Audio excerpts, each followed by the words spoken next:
ગમ ગણપતયે નમઃ. ઓમ એમ સરસ્વત્યે નમઃ. સબ પર રામ તપસ્વી રાજા, તિનકે કાજ સકલ તુમ સાજા. આ 27મી ચોપાઈમાં તુલસીદાસજી કહે છે, તપસ્વી રાજા શ્રી રામ સર્વથી શ્રેષ્ઠ છે. એમના સઘળા કાર્ય તમે જ સંભાળ્યા છે. રામચંદ્રજીના જીવનમાં હનુમાનજીની સેવાનો સિંહ ફાળો છે.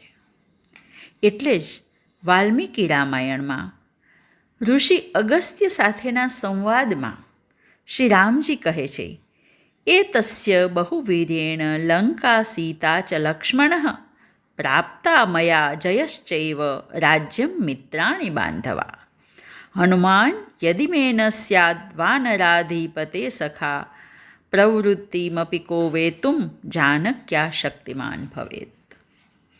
એમના બાહુબળથી મેં લંકા, સીતા, લક્ષ્મણ, વિજય, રાજ્ય, મિત્રો અને બાંધવોને પ્રાપ્ત કર્યા છે.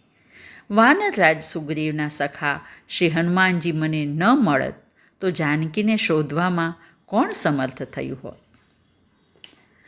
આવા બહુઆયામી વ્યક્તિત્વના માલિક, અનંત ગુણોના ભંડાર, જ્ઞાની, બળવાન, પરાક્રમી, યશસ્વી હનુમાનજી આ જીવન સંપૂર્ણપણે રામના ચરણે સમર્પિત રહ્યા.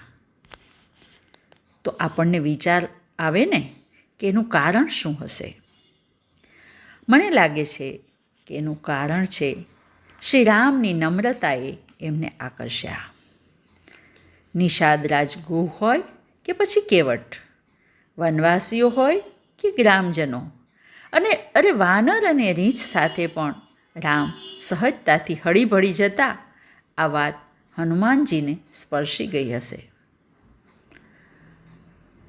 શ્રી રામ અહલ્યા હોય કે શબરી, આ દરેક ભક્તો પર અપાર કરુણા વરસાવતા હતા. પ્રભુની આ સરળતાએ હનુમાનજીને ભાવ વિભોર બનાવ્યા હશે.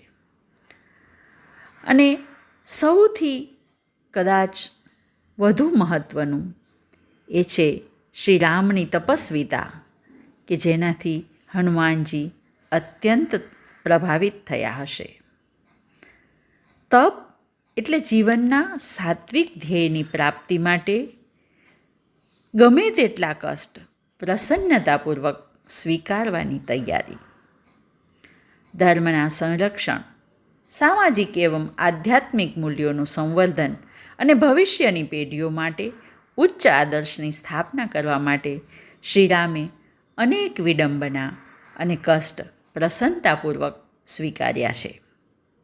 પછી એ કષ્ટ 14 વર્ષના વનવાસનું હોય કે સીતાના ત્યાગનું હોય, દરેક વખતે રામે કષ્ટને ખૂબ સહજતાથી સ્વીકાર્યું છે. આમે માત્ર રાજા અથવા માત્ર તપસ્વી થવું સહેલું છે, પરંતુ રાજા અને તપસ્વી એ બંને જવાબદારીઓ એક સાથે પ્રામાણિકતાથી નિભાવવી એ ખૂબ અઘરું છે. ઇતિહાસના ચોપડે આવા બહુ ઓછા રાજાઓ નોંધાયા છે. શ્રી રામચંદ્રના જીવનમાં તપસ્વી અને રાજા એ બંનેનો અસામાન્ય અને વિલક્ષણ સમન્વય આપણને જોવા મળે છે. હરિ ઓમ તત્સત.